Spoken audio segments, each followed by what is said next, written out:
किसान भाइयों, आज हम आपको अक्टूबर में लगाई हुई जो नर्सरी है, प्याज की नर्सरी, उसके बारे में थोड़ा चर्चा करेंगे। और मेरा कहना ये है कि जो पैकेज ऑफ प्रैक्टिसेस है नर्सरी प्रोडक्शन का और या प्याज प्रोडक्शन का, उसकी पूरी चर्चा आज हम करेंगे। सबसे पहले हम बात करेंगे कि प्याज जो है एक्चुअली नॉर्थ इंडिया में तो प्याज खाया ही जाता है, पूरे वर्ल्ड में कह सकते हैं, लेकिन नॉर्थ इंडिया में और साउथ में दोनों में इसका प्रोडक्शन होता है। विश्व में अगर हम बात करें तो चाइना अनियन का सबसे बड़ा प्रोड्यूसर है, उसके बाद इंडिया ही आता है। और मोर देन 30% ऐसा माना जाता है कि जो प्रोडक्शन है वो इंडिया और चाइना में ही होता है। तो आज अभी एक हमारे लिए कह सकते हैं ये एक स्पाइसेस भी है, और आप वेजिटेबल भी कह सकते हो, स्पाइसेस भी कह सकते हो। एक्चुअली ये स्पाइसेस क्रॉप है। और प्याज की खेती के जो हमारे इंडिया में हो रही है, उसमें हम कह सकते हैं कि इंडिया में महाराष्ट्र जो है वो प्याज के प्रोडक्शन में सबसे टॉप पे है। सबसे ज़्यादा जो प्रोडक्शन हो रही है वो इंडिया में ही है। उसके अलावा अगर दूसरे नंबर पे है मध्य प्रदेश भी है, गुजरात भी है, और उसके अलावा और अदर स्टेट भी हैं, जैसे राजस्थान भी है, इसमें उत्तर प्रदेश भी है, बिहार में भी है। इसमें प्याज का प्रोडक्शन होता है, लेकिन मोस्टली जो हमारे यहाँ इंडिया में प्रोड्यूस होता है प्याज, उसमें महाराष्ट्र का जो है वो टॉप पे है। और ये जो हमारे भारतवर्ष में प्याज की खेती हो रही है या होती है, वो 3 तरह से करते हैं। एक खरीफ वाली क्रॉप तो माना ही जाता है, दूसरा रबी क्रॉप, और एक लेट खरीफ माना जाता है। तो तीनों क्रॉप की कल्टीवेशन हमारे भारतवर्ष में होती है। इसीलिए भारतवर्ष को दूसरे कंट्री से प्याज का प्रोडक्शन करने में एक्सपोर्ट या करने में या इंपोर्ट करने में नहीं ज़्यादा करना पड़ता है। कुछ एक टाइम होता है जिसमें प्याज का इंपोर्ट होता है, अदरवाइज हम मोस्टली जो है हम एक्सपोर्ट करते हैं प्याज को। और एक छोटी सी बात जो मैं आपको बताऊं कि प्याज का रेट बहुत ज़्यादा बढ़ जाता है, घट जाता है, ये हर साल का है। मतलब जो कंज्यूमर के ऊपर इसका इफ़ेक्ट पड़ता है। और आप कहेंगे कि प्याज का रेट इतना ज़्यादा फ्लक्चुएट हर साल क्यों करता है, अगर हम जब प्याज का प्रोडक्शन हो ही रहा है, तो ये इसका एक मुख्य कारण है कि प्याज को हम कोल्ड स्टोरेज नहीं कर सकते। यानी इसका जो हम स्टोरेज करते हैं प्याज को, उसमें एक जो महत्वपूर्ण चीज़ है कि इसको कोल्ड स्टोरेज नहीं किया जाता। इसके लिए एक अपना स्पेशल स्टोरेज टेक्निक होता है, जिसमें कहा जाता है कि नॉर्मल कंडीशन में अगर प्याज को हमें स्टोर करना है तो हमें बिल्कुल वेंटिलेटेड जगह चाहिए। जैसे नॉर्मली हम जब स्टोर करते हैं तो 6 तरफ से, 4 तरफ तो होता ही है, चारों दिशा north south east west, plus ऊपर और नीचे दोनों साइड से भी हवा, यानी कि प्याज को किसी भी साइड से ज़मीन के साथ नहीं रखना है, टच नहीं होना चाहिए। और अगर हम प्याज को ज़्यादा समय तक सुरक्षित रखना चाहते हैं या स्टोरेज करना चाहते हैं तो प्याज के स्टोरेज के लिए बहुत ज़्यादा टेम्प्रेरी व्यवस्था की जाती है। कोई परमानेंट स्ट्रक्चर नहीं बनाया जाता है। मोस्टली इसका टेम्प्रेरी जो बांस के बने हुए हैं उसी के ऊपर इसको किया जाता है, बांस की चाली और जाली बना करके, और ज़मीन से थोड़ा उठा हुआ, और इसको कहीं पर खेत में खुले जगह पे किया जहाँ पर हवा जो है चारों तरफ से आए। तो ये जो प्याज का एक स्टोरेज टेक्निक है, घरों में भी लोग इसको इसी तरह से ज़मीन से उठा करके रखते हैं। तो ये जो स्टोरेज के कारण इसको प्याज को हम ज़्यादा समय तक सुरक्षित नहीं रख पाते हैं।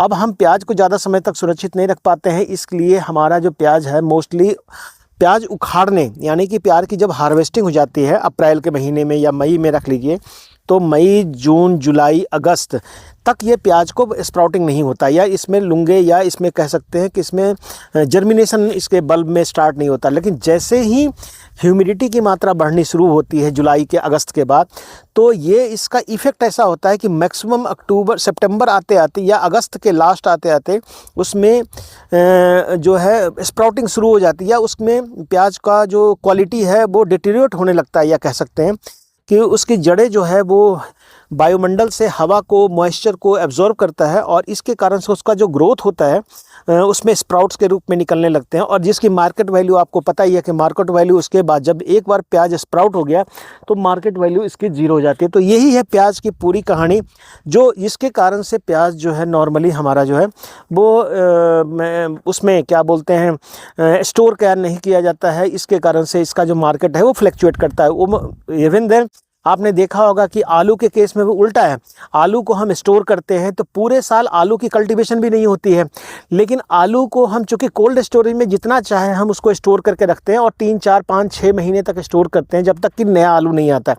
तो आलू के रेट में उतना फ्लक्चुएशन नहीं आता है, लेकिन गार्लिक और जिसको लहसुन कह रहे हैं और प्याज के में जो स्टोरेज टेक्निक है वो थोड़ा क्वाइट डिफरेंट होने के कारण हमें हर हालत में प्याज को अगर जब तक नए प्याज का एक्सपोर्ट भी करना पड़ता है, इंपोर्ट भी करना पड़ता है। अगर ज़्यादा हमारे पास हो गया तो एक्सपोर्ट कर देंगे क्योंकि ख़राब होने से बचाने के लिए, और जब हमारे पास कम होने लगता है तो हमें दूसरे कंट्री से इंपोर्ट भी करना पड़ता है। तो ये आयात निर्यात प्याज में चलता रहता है, और इसी के कारण सरकार को कितना भी आप कह लेंगे, कोई भी सरकार हो, गवर्नमेंट हो, तो अगर हम कह लेंगे कि प्याज का रेट क्यों बढ़ रहा है तो this is the normal reason.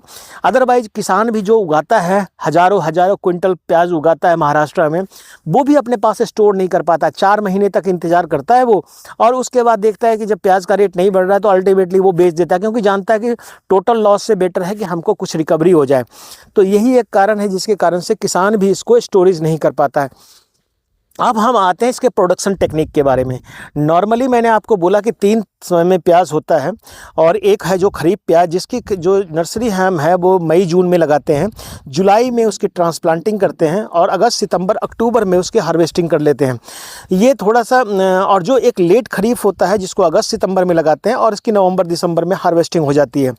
जो रबी क्रॉप है, जो मैक्सिमम 60% जो अनियन का प्रोडक्शन या प्याज का प्रोडक्शन होता है, वो जो है वो नॉर्मली हमारा इंडिया में वो रबी प्याज का ही होता है। सबसे ज़्यादा कंट्रीब्यूशन रबी प्याज का जो कल्टीवेशन है वो थोड़ा बहुत फ्लक्चुएट कर सकता है एक जगह से दूसरे जगह के बीच में। नॉर्मली इसकी जो सोइंग टाइम है वो अक्टूबर का है, सितंबर अक्टूबर में इसकी नर्सरी लगा दी जाती है। सितंबर के लास्ट, अक्टूबर के फर्स्ट वीक में अगर इसकी आपसे सोइंग कर दी तो ये आपको अक्टूबर के महीने में, नवंबर 2 महीना टाइम लगता है नर्सरी को ग्रो होकर के प्रॉपर साइज बनने में। करीब ये कह सकते हो कि करीब आपको 2 महीना का टाइम लग जाता है, 60 डेज लग जाता है अच्छी नर्सरी तैयार होने में, अगर टेम्परेचर आपका सब कुछ फेवरेबल रहा तो। क्योंकि जर्मिनेशन में ही 10 से 12 दिन लग जाते हैं प्याज को।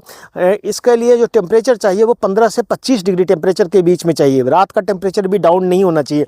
इसलिए आपने देखा है कि इसमें हम जो करते हैं उसमें नर्सरी को थोड़ा ढकना पड़ता है शुरू, जब तक जर्मिनेशन नहीं आता है तो इसको हम ढक करके रखते हैं। तो ये हमारा नर्सरी का जो टेम्परेचर है वो उसकी बात है। अक्टूबर में लगा हुआ नर्सरी हमारा दिसंबर में, 15 दिसंबर के बाद इसकी ट्रांसप्लांटिंग शुरू करते हैं। ये पूरे इंडिया में है, और इसकी कई जगह पे 15 दिसंबर से लेकर के 15 जनवरी या 25 जनवरी के आसपास तक इसकी ट्रांसप्लांटिंग चलती है। ये अकेली क्रॉप है जिसको हम विंटर में लगाते हैं और हार्वेस्टिंग समर में करते हैं। इसका बल्ब का फॉर्मेशन विंटर में नहीं होता है। इसका बल्ब जो बनता है, जो इसकी गांठें बनती है, वो उसके लिए हाई टेम्परेचर चाहिए, थोड़ा अधिक टेम्परेचर चाहिए। तो नॉर्मली इसका टेम्परेचर जब 30-35 डिग्री पहुंच जाता है ऑलमोस्ट मार्च अप्रैल में, तब जा कर के इसमें हार्वेस्टिंग बल्ब का जो साइज़ है वो बनना शुरू होता है। तो ये सब कुछ चीज़ें हैं जिसके बारे में हमें पता होना चाहिए। दूसरे, ये फोटो सेंसिटिव प्लांट है कि अगर टेम्परेचर ज़्यादा अच्छा नहीं होगा तो इसकी क्रॉप का दूसरा इफेक्ट पड़ता है जो गलत इफेक्ट कर सकते हैं। ये तो हो गया कब लगाना है। उसके बाद अगर हम लगाना चाहते हैं तो हमारे पास सबसे पहला होता है कि नर्सरी हमने लगाना है। नर्सरी कितना ग्रो करें। नर्सरी ग्रो करने के लिए हमारे सबसे पहली जो व्यवस्था होती है कि आपको बीज लेना पड़ेगा। बीज है कई सारी किस्में मार्केट में अवेलेबल है। वैसे तो प्राइवेट सेक्टर की भी है, गवर्नमेंट सेक्टर की भी है, जैसे नेशनल जो आपका बल्ब NHFRC बोलते हैं उसको, जो ओनियन गार्लिक के ऊपर ज़्यादा काम करता है, तो वो उसके द्वारा बहुत सारी किस्में निकाली गई है। उसमें कुछ एक किस्में हैं जैसे एग्रीफाउंड डार्क रेड है, वो लाल रंग की किस्में हैं, मीडियम साइज का अनियन होता है जो भारत में बहुत ज़्यादा पॉपुलर है। इसके अलावा आप कह लीजिए जो एग्रीफाउंड लाइट रेड है, थोड़ा गुलाबी कलर में लिए हुए होता है और इसकी साइज़ थोड़ा बड़ा होता है और ये भी फिट फॉर खरीफ अनियन के लिए भी और रबी अनियन दोनों के लिए ये फिट होता है। तीसरा जो है N53 है, नासिक 53, जो नासिक रेड के नाम से भी जाना जाता है। वो बहुत अच्छी क्वालिटी का है, बहुत लाल कलर का, डार्क रेड कलर का होता है, इवन पर्पल भी बोल सकते हैं तो कई जगह पे, तो वो वैरायटी भी आप इसको लगा सकते हैं। ये कुछ उसके अलावा पटना रेड है, पूसा रेड है, बहुत सारी वैरायटी है और अलग अलग यूनिवर्सिटी के द्वारा अपने जैसे पालमपुर एग्रीकल्चर यूनिवर्सिटी के द्वारा जो वैरायटी निकाली गई है, जो रिकमेंड की जाती है, वो पालम लोहित करके है। बहुत अच्छी किस्म है, गुलाबी कलर का है, ज़्यादा डार्क नहीं है और इसका साइज़ बहुत बड़ा है, लेकिन उसके साथ इसका स्टोरेज क्वालिटी बहुत बढ़िया है। तो डेफिनेटली है कि हर यूनिवर्सिटी जो है, जितने भी एग्रीकल्चर 27-28 एग्रीकल्चर यूनिवर्सिटी जो इंडिया में है, वो सभी जो है कि कोई ना कोई रिकमेंडेड वेराइटीज़ अपनी भी है उन्होंने उसको निकाला है, या जैसे भी टेक्निक से। तो जैसे इंडियन वेजिटेबल रिसर्च इंस्टीट्यूट जो वाराणसी में है, उनकी भी कई सारी वैरायटियां हैं, भीमा करके, या कई सारे हैं उनके। तो इस टाइप से बहुत सारी वैरायटी है। इसके अलावा प्राइवेट सेक्टर में है जो ननहेम्स है या सेमिनस है, या ये इस टाइप के कंपनियां हैं, इन्होंने भी भाई एक्सपीरियड करके है, बहुत बड़ी साइज़ का अनियन होता है, या डार्क रेड करके है उनका, या रेड रोज़ करके है। तो बहुत सारी वैरायटियां हैं जो अनियन के लिए है। तो हाइब्रिड भी लोग आजकल पसंद करते हैं, हाइब्रिड। और इसमें देखा है कि हाइब्रिड की जो कीपिंग क्वालिटी है थोड़ा अच्छी है और हाइब्रिड में प्रोडक्टिविटी ज़्यादा है, बट पंजेंसी थोड़ा कम है। जो अनियन को मीठा माना जाता है कि हाइब्रिड में उतना पंजेंसी नहीं आती है जितना कि अनियन में होना चाहिए। और इंडिया में नॉर्मली लोग अनियन को पंजेंट ही पसंद करते हैं। अनियन में एक बात और कहूँगा कि इसमें एक सफ़ेद रंग की भी किस्म होती है और एक होता है जिसको हम ब्राउन स्पेनिश ऑनियन बोलते हैं, या ब्राउनिश ऑनियन, ब्राउन कलर का ऑनियन होता है। तो 3 कलर में अनियन आता है। जो ब्राउन कलर का ऑनियन है वो ज़्यादा माना जाता है कि उसमें एंथोसियानिन पिगमेंट ज़्यादा होता है। एंथोसियानिन पिगमेंट आँखों की रोशनी के लिए बहुत बढ़िया है, जैसे गाजर का कलर होता है उसी कलर का ऑलमोस्ट होता है। तो और दूसरा वाइट ऑनियन है जो मेडिसिनल प्रॉपर्टी का ऑनियन है। तो आप अनियन की कई सारी किस्में हैं, उसको आप लगा सकते हैं। अब हम आते हैं कि वैरायटी का आपने सिलेक्शन कर लिया तो आपको लगाना कितना है। अगर आपने 25 कनाल यानी 1 हेक्टेयर एरिया जो है, अगर उसमें आप सोइंग करना चाहते हैं, उसमें ट्रांसप्लांटिंग करना चाहते हैं अनियन को, तो करीब 8 से लेके 12 किलोग्राम, यानी कि 8 से लेके, लेकिन नॉर्मली 10 से 11 किलोग्राम सीड में अगर आपकी अच्छी जर्मिनेशन है तो ऑलमोस्ट आपको 10 से 11 किलोग्राम सीड में आपका 1 हेक्टेयर बीज की नर्स एरिया का आपका ट्रांसप्लांटिंग कर सकते हैं। अब उसमें एक चीज़ और आता है कि अगर आपने 10 से 11 किलोग्राम सीड आपने कितने एरिया में डालना है, तो उसके लिए जो है वो जो एरिया है डिफाइंड है कि ऑलमोस्ट अगर आपने अच्छे क्वालिटी का, अच्छे साइज का बेड बनाया, 3 मीटर बाई 1 मीटर चौड़ा अगर आपने बेड बनाया, उसमें करीब 25-30 सेंटीमीटर चलने के लिए जगह रखी है आपने, तो करीब 500 स्क्वायर मीटर एरिया में इतना जो बीज है आपको डालना पड़ेगा। 500 स्क्वायर मीटर एरिया जो हम करीब सवा कनाल कह सकते हैं, उतने में आप अगर नर्सरी 10 किलोग्राम बीज डालते हैं, या पर स्क्वायर मीटर 10 से 15 ग्राम बीज डालना पड़ता है। 1 स्क्वायर मीटर में आपने उतना ही बीज डालना है। और उसके बाद आपका जो नर्सरी तैयार होगा तो वो घना भी नहीं होगा और उससे जो पौध तैयार होंगे वो हेल्दी भी होंगे और वो आपको नर्सरी लगाने में ईजी होगा। अब बीज के उपचार की, बीज के बेड की बात मैंने बता दी। बीज जब भी आप लगाइए तो उठी हुई क्यारी में लगाइए। कोशिश ये कीजिए लाइन में सोइंग कीजिए, जैसे आपने यहाँ पर देख रहे हैं कि लाइन में सोइंग किया हुआ है, तो लाइन में सोइंग कर सकते हैं। या आप चाहो तो इसको आप छटकवा विधि से भी कहते हैं, ब्रॉडकास्टिंग मेथड से भी लगा सकते हैं, लेकिन वो बहुत टेक्निकली, जो आपका अगर हाथ उतना साफ़ सुथरा है जिससे आप ब्रॉडकास्टिंग टेक्निक आप अगर जानते हो तो अच्छी तरह से आप उसको ब्रॉडकास्टिंग भी कर सकते हो। लेकिन मोस्टली चूँकि घास निकालना या खरपतवार निकालना या इसकी गुड़ाई करना बहुत ज़रूरी होता है, तो इन इन बिटवीन आप उसको भी कर सकते हो। तो अब दूसरी बात जो आगे मैं कहूँगा कि आप जब क्यारी बनाते हैं तो कम से कम 1 वर्ग मीटर में आपको गोबर की खाद 2 से 2.5-3 किलोग्राम जरूर डालना चाहिए। उसके अलावा पूरे एरिया में अगर आप 1 कनाल में या 500 वर्ग मीटर में आपने प्याज की नर्सरी लगानी है तो कम से कम आपको 2 किलोग्राम नाइट्रोजन, 2 किलोग्राम फास्फोरस और 1.5 किलोग्राम पोटास इसकी आवश्यकता जरूर पड़ेगी। इतना आप जरूर डालिए और इससे क्या होगा, नर्सरी हेल्दी होगा, स्वस्थ होगा, देखने में हरा होगा, रोबस्ट होगा, मजबूत होगा, उसके गांठें मोटी होगी और वो ज़्यादा अच्छे समय तक सर्वाइव करेगा। प्याज को जब नर्सरी में हम लगाते हैं तो लाइन से लाइन की दूरी कम से कम 5 सेंटीमीटर रखिए। बीज बहुत ही घना नहीं डालिए, अदरवाइज नर्सरी जो है आपका पीला होने लगेगा। तो एक कारण ये भी है नर्सरी पीला होने का कारण का कि अगर आप नर्सरी को लाइन में लगाते हैं और घना बीज डाल देते हैं तो न्यूट्रिएंट की बहुत ज़्यादा कंपटीशन हो जाती है। उस कंडीशन में आपका नर्सरी जो है वो पीला होने लगेगा। तो आप इसको थिनिंग करना पड़ेगा आपको। इसलिए कई बार कहा जाता है कि अगर आपको लाइन सोइंग ज़्यादा अच्छी नहीं करनी आती है या एरिया कम है तो आप ब्रॉडकास्टिंग सिस्टम से करो, उसमें प्लांट से प्लांट की दूरी थोड़ी मेंटेन हो जाती है, लेकिन उसमें खरपतवार निकालना थोड़ा मुश्किल होता है, ये आप देख लीजिएगा। तो ये आपको मैंने बता दिया। उसके बाद नर्सरी को आपने सीड ट्रीटमेंट की बात है, इसमें हम सीड ट्रीटमेंट मोस्टली बेबिस्टीन से करते हैं। 1 ग्राम या 2 ग्राम दवाई जो है या थीरम से करते हैं या उसके कैप्टान वगैरह से भी कर सकते हैं। 1 से 2 ग्राम दवाई प्रति किलोग्राम बीज के दर से आप इसको अच्छी तरह से, ताकि बीज से चिपक जाए। इसके अलावा ट्राइकोडर्मा से करते हैं। ट्राइकोडर्मा जो हमारा बायोलॉजिकल जो करते हैं कि बायो एजेंट है, उसके अलावा पीएसबी फास्फोरस सोलुबलाइजिंग बैक्टीरिया है, उसका घोल बना करके भी बीज को उपचारित करते हैं। या उसके साथ साथ हम कई बार जो होता है जैसे हॉट वाटर ट्रीटमेंट भी कर करके लगते हैं, ताकि इसमें फंगल और बैक्टीरियल ग्रोथ जो है शुरुआत में, अगर सीड के साथ आ रहा है, कहीं से आप सीड ट्रीटेड नहीं है तो इसको सीड ट्रीट कर करके फिर आप इसको लगा सकते हैं। इसके लिए 50 डिग्री सेंटीग्रेड टेम्परेचर जो है आधा घंटे के लिए बीज को पानी में डुबा के रखना पड़ता है, फिर बीज को सुखा करके आप इसको सोइंग कर सकते हैं। नर्सरी की देखभाल 60 दिन तक आपको नर्सरी की देखभाल करनी है। बीज की गहराई 1 से 1.5 सेंटीमीटर से ज़्यादा नहीं होनी चाहिए, ये ध्यान रखना है। दूसरा, नर्सरी को टेम्परेचर को मेंटेन रखना है, तभी प्रॉपर जर्मिनेशन होगा। तीसरी बात, इसमें हल्की सिंचाई करनी है। चौथा, इसमें ड्रेंचिंग कम से कम 3 से 4 ड्रेंचिंग, 5 ड्रेंचिंग रख लीजिए। हर 10 दिन के बाद आपको ड्रेंचिंग करना ज़रूरी है ताकि इसमें डैम्पिंग ऑफ ना लगे। उसके अलावा अगर आपको कई बार हमारी नर्सरी उगी नर्सरी में पीलापन आने लगता है तो वो हो सकता है थ्रिप्स की समस्या हो या वाइट फ्लाई का हो या इस तरह के, तो उसमें आप इसको जो साइपरमेथ्रिन है या क्लोरोपाइरीफॉस है उसका 1 ml पर लीटर के हिसाब से उसका छिड़काव आपको बीच बीच में करते रहना चाहिए।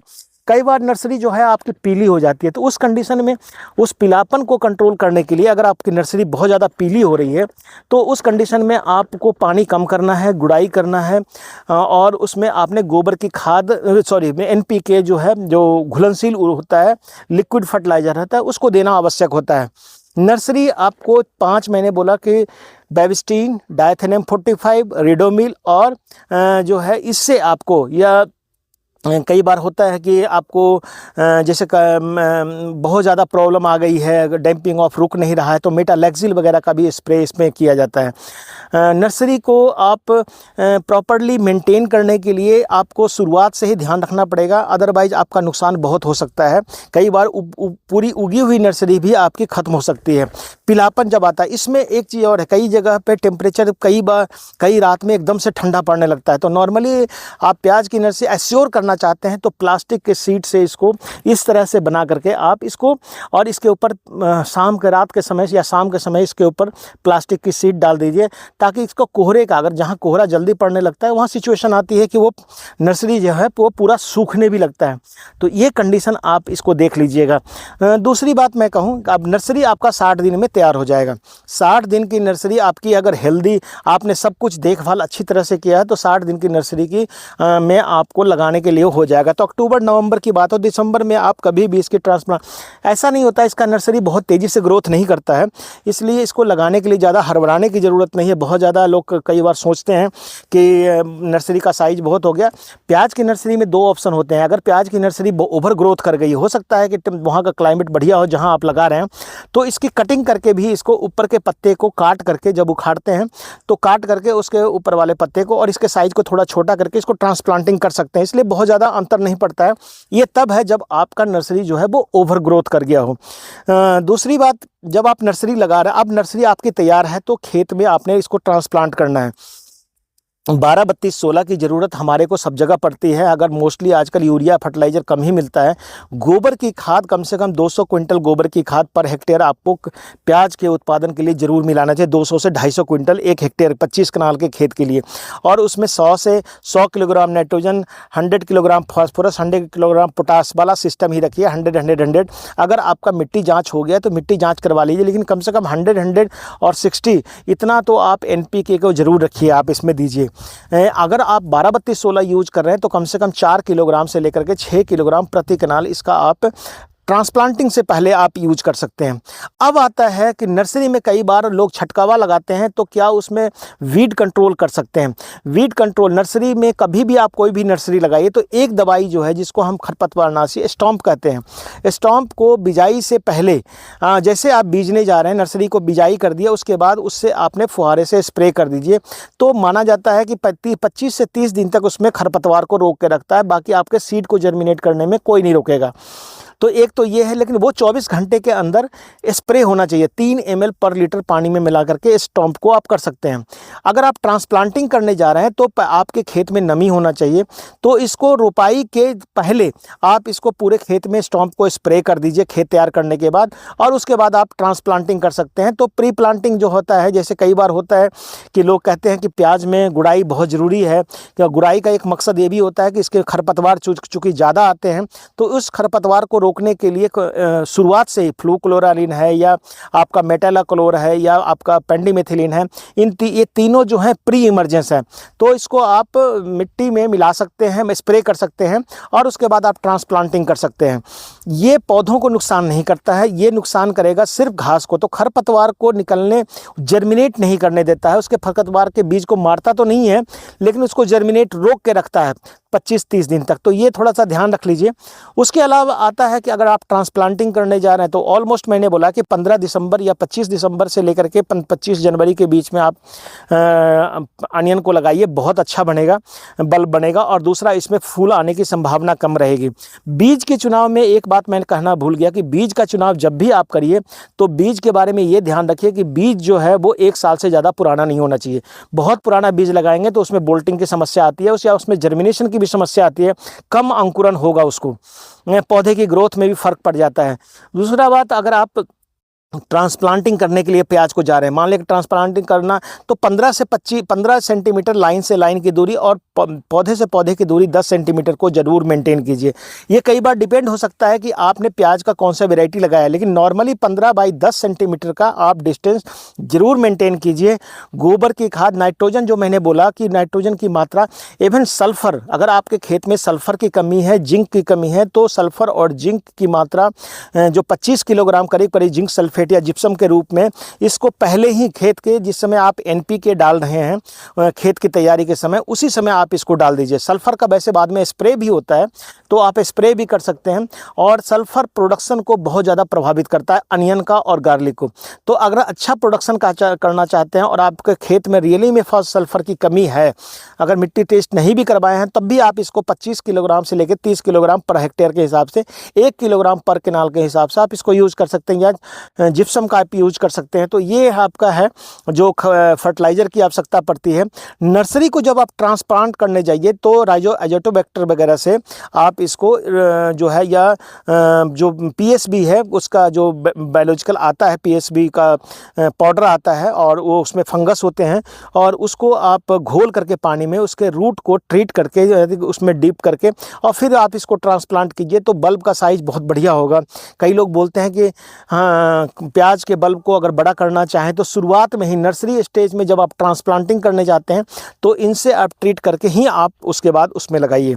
नर्सरी का साइज का अगर बात करें तो 5 से 6 सेंटीमीटर 8 से 10 सेंटीमीटर तक की नर्सरी जो प्याज की है वो उपयुक्त होती है लगाने के लिए। तो 6 से 8 सेंटीमीटर कम से कम इतना होना चाहिए कि उसमें 2 से 3 पत्ते आ गए हों, उसके वही जो है नर्सरी फिट है। बहुत छोटी नर्सरी लगवाने से कई बार इसका नुकसान भी होता है। तो ये पूरी कहानी आपको मैंने बताया अनियन लगाने का।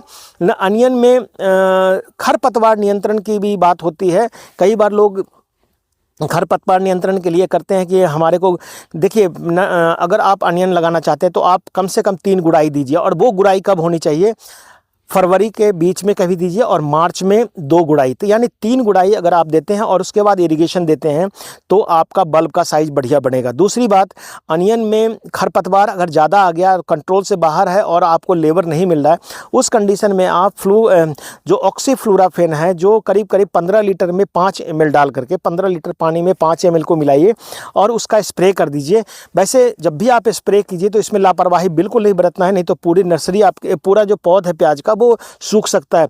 तो बिल्कुल 5 का मतलब किसी अनजान आदमी से नहीं, ये ध्यान रखना है कि क्वांटिटी 4 ml हो जाए लेकिन 7 ml नहीं हो, 4 से 5 ml के बीच में शुरुआत में।